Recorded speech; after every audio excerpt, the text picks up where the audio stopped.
বাংলাদেশের অন্তর্বর্তীকালীন সরকারের দায়িত্ব গ্রহণের পর প্রথমবারের মতো ভারতের প্রধানমন্ত্রী নরেন্দ্র মোদীর সঙ্গে বৈঠক করেছেন ডক্টর মোহাম্মদ ইউনূস। শুক্রবার থাইল্যান্ডের রাজধানী ব্যাংককে বিমস্টেক সম্মেলনের ফাঁকে তাদের মধ্যে এই বৈঠকটি অনুষ্ঠিত হয়। ভারত বাংলাদেশের সম্পর্ক উন্নয়নে বৈঠকটিকে গুরুত্বপূর্ণ বলে মনে করা হচ্ছে। বাংলাদেশের অন্তর্বর্তী সরকারের প্রধান উপদেষ্টা ডক্টর মোহাম্মদ ইউনূসের সঙ্গে বৈঠকে গঠনমূলক সম্পর্ক, সংখ্যালঘু ইস্যু, সীমান্ত নিরাপত্তা, হাসিনার প্রত্যার্পণ সহ বেশ কিছু বিষয়ে নরেন্দ্র মোদীর কথা হয়েছে বলে জানিয়েছেন ভারতের পররাষ্ট্র সচিব বিক্রম মিশ্রি।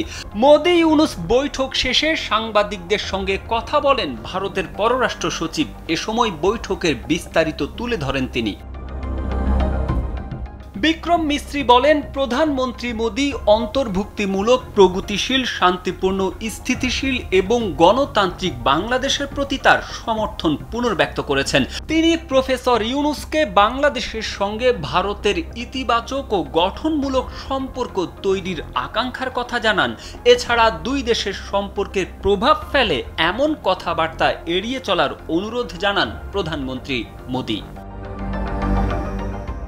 বৈঠকের পর ভারতীয় পররাষ্ট্র সচিব বিক্রম মিশ্রি সাংবাদিকদের জানান, ডক্টর ইউনূসের সঙ্গে প্রধানমন্ত্রী মোদীর বিভিন্ন বিষয় নিয়ে আলোচনা হয়েছে। ওই সময় তিনি হিন্দু সহ বাংলাদেশি সংখ্যালঘু সম্প্রদায়ের বিষয়টি উত্থাপন করেন। এছাড়া বাংলাদেশের সঙ্গে ভারতের ইতিবাচক ও গঠনমূলক সম্পর্কের আকাঙ্ক্ষার কথা জানান।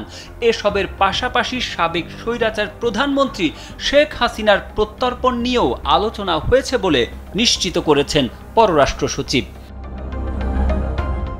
শেখ হাসিনার প্রত্যর্পণ নিয়ে আলোচনা হওয়ার বিষয়টি নিশ্চিত করে মিশ্রি বলেন, বাংলাদেশ এ বিষয়ে আনুষ্ঠানিক পত্র দিয়েছে, তবে হাসিনার প্রত্যর্পণের ব্যাপারে এই মুহূর্তে এর চেয়ে বেশি বলা তার জন্য ঠিক হবে না বলে মন্তব্য করেন এই ভারতীয় কূটনৈতিক।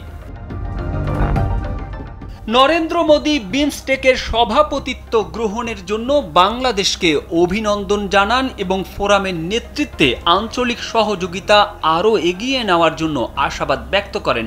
তারা উভয়েই বিমস্টেক কাঠামোর আওতায় আঞ্চলিক সংহতিকে এগিয়ে নিতে পরামর্শ ও সহযোগিতা বৃদ্ধিতে সম্মত হন।